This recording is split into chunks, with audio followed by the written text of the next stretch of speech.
সাল্লু মার্ডার? যার ভাই এই অঞ্চলে কি কথা বলতো না, তাকে আবার কে মারলো? একেই বলে পাপ যখন নেমে আসে তখন যমরাজও তাকে ছাড়ে না। এটা ঠিক বলেছিস, যে একে মেরেছে সে বড় মাপের খেলাড়ি।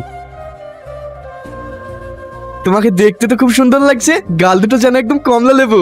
কি বলিস তোরা? কি করছেন আপনারা? ছাড়েন বলছি। খুব জোর না? আপনাকে একটা কথা বলবো। হ্যাঁ বলুন। আপনাকে দেখে তো একজন ভদ্রলোক মনে হচ্ছে, কিন্তু বড় দুঃখের বিষয় আমি এখনো আপনার পরিচয় জানতে পারিনি। আপনি ডক্টর আর কে মন্ডলের নাম শুনেছেন? উনি তো একজন বড় মাপের ডক্টর, কিন্তু তার সাথে সাক্ষাৎ করার সৌভাগ্য আমার এখনো হয়নি। আমি সে ডক্টর। হ্যাঁ হ্যাঁ, আপনি সেই ডক্টর আর কে মন্ডল, কিন্তু আপনার এই অবস্থা কেন? আমি একটা বেটার জীবনের আশা করেছিলাম, সবসময় মানুষের পাশে থাকতে চেয়েছিলাম, তাই ডাক্তারি পাশ করার পর। এখন কেমন আছেন? এখন একটু ভালো আছে। এই ওষুধগুলো চলুক, আশা করি কমে যাবে। এই ওষুধ এখানে কেন? স্যার, হসপিটালে তো এই মেডিসিনই চলে। এইসব ওষুধ খেলে তো আরো ক্ষতি হবে।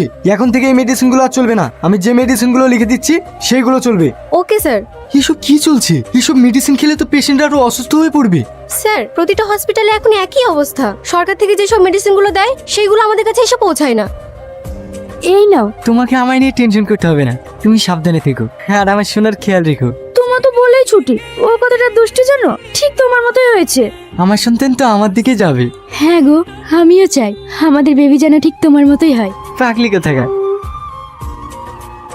কি প্রবলেম হচ্ছে চাচা? 6 মাস ধরে বুকে ভীষণ ব্যথা, এত ডাক্তার দেখাচ্ছি কিছুতেই ভালো হচ্ছে না।